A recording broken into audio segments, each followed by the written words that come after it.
大家好，欢迎来到丽丽厨房，我是丽丽。炒苦瓜时可千万不要直接放油了。今天教你正确做法，苦瓜翠绿、清爽又可口，而且营养不流失。用这个方法做出来的苦瓜吃起来一点都不苦。天气热了，要多吃苦瓜，解暑又去火。今天就跟大家分享一道苦瓜特别好吃的做法。一起来看看我是怎么做的吧。因为苦瓜是不用去皮的，但是像这样买回来的苦瓜，表面会有许多的杂质和农药残留物，我们需要给它好好的清洗一下。把刚买回来的苦瓜放入盆中，淋少许清水把苦瓜打湿，然后往里边加勺食盐，再加勺食用小苏打，用手给它搓匀。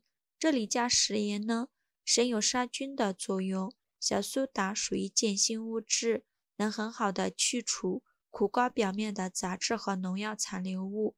苦瓜很娇气，所以千万不要用力搓洗，大概搓揉2分钟左右。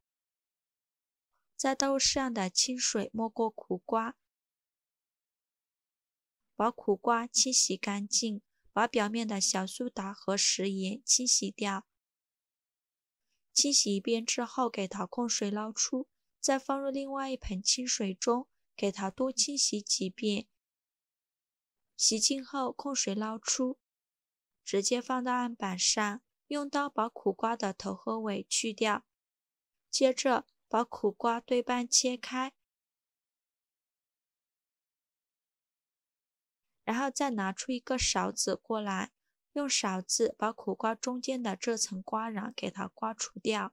如果大家买回来的苦瓜瓜瓤比较嫩的话，可以留下来凉拌着吃哦。但如果比较怕苦的朋友，那最里边这层白膜也要给它刮干净一些哦。这一层是苦瓜整体中最苦的地方了，像这样子就可以。接下来把苦瓜切成薄片。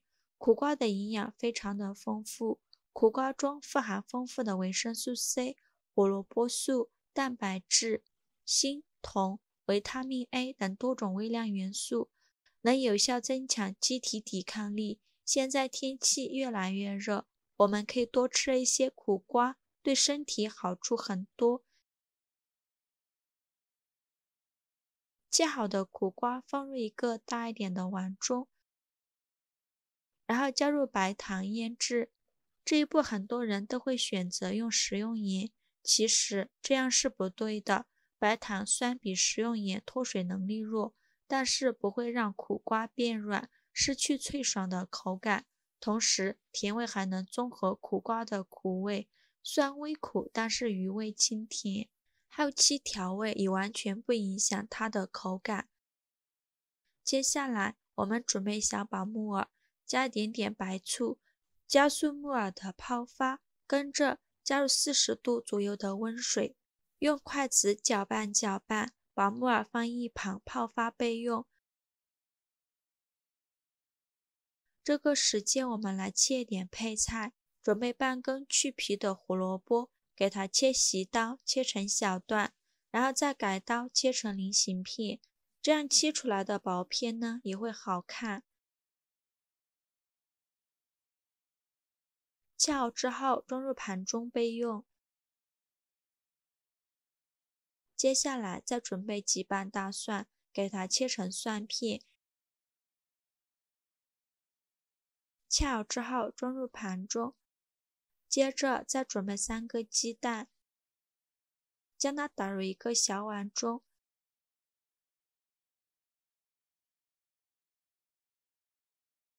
加少料酒去腥增香，用筷子把鸡蛋搅散，把鸡蛋液挑起来打散开，这样炒出来的鸡蛋液会更加的蓬松。搅散后放一旁备用。锅烧热，油热后放入鸡蛋液，慢慢等待鸡蛋液定型。鸡蛋液定型后，用铲子轻轻地推动一下，让鸡蛋液流下来，然后等鸡蛋液定型，不要动，转着圈的推动鸡蛋，直到没有鸡蛋液可以流动，再用铲子翻炒，把鸡蛋炒至微微发黄。再用铲子把鸡蛋捣成小块，捣成这样嫩嫩的鸡蛋碎就可以了。再出锅装入盘中备用。现在我们来看看木耳，体积明显变大，肉质肥厚，这样就泡好了。把木耳清洗一下，洗掉木耳上的杂质，再换水清洗一遍就可以了。控水捞出，和胡萝卜放一起备用。看着木耳太大块，就撕成小朵一点，这样更容易入味，吃起来口感也会更好。先放一旁备用。现在苦瓜也腌制的差不多了，看一下已经腌出了这么多的水分，然后把苦瓜捞出来，用力挤干苦瓜的水分，再放入盘中备用。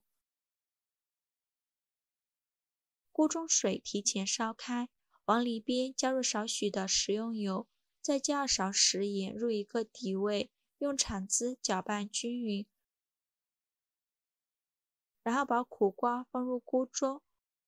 我们先给苦瓜焯水30秒，因为苦瓜中含有比较多的草酸，这些草酸会与人体中的钙元素结合，形成草酸钙，而草酸钙对身体是百害无一益的，所以炒之前最好先焯水30秒。时间到，用漏勺控水捞出，放一旁备用。接下来再把木耳和胡萝卜放进来，焯水1分钟。1分钟后再次控水捞出，放一旁备用。接下来可以起锅烧油了。油热后把蒜片放进来，用铲子翻炒均匀，煸炒出蒜片的香味。再把苦瓜放进来，煸炒1分钟左右。1分钟后再把胡萝卜和木耳放进来，用铲子翻炒均匀，翻炒半分钟。制作视频不易，您的每一个留言和每一个点赞都是我前进的动力。如果您觉得我分享的视频对您有帮助的话，请您给我点个赞吧，非常感谢您的支持。炒匀后来调一下味，加2勺食盐，加2勺生抽，加2勺蚝油。继续用铲子翻炒均匀。炒匀后，现在把鸡蛋碎放进来，继续用铲子翻炒均匀，把鸡蛋翻炒至入味。这样苦瓜炒蛋就做好了。煸炒的时间不要太长，不然吃起来就没有脆爽的口感了。现在就可以出锅了，装入盘中就可以美美的享用了。这样炒出来的苦瓜翠绿清爽又可口，里面的各种食材营养都非常丰富，吃起来也是非常的入味，特别是在天气炎热的时候，这样来上一盘炒苦瓜，特别的开胃解馋。好啦，今天视频到这里就结束了。如果我的视频对你有帮助的话，请您给我点个 like， 订阅我的频道哦。我每天都会分享不一样的美食视频。我是丽丽，非常感谢您的支持。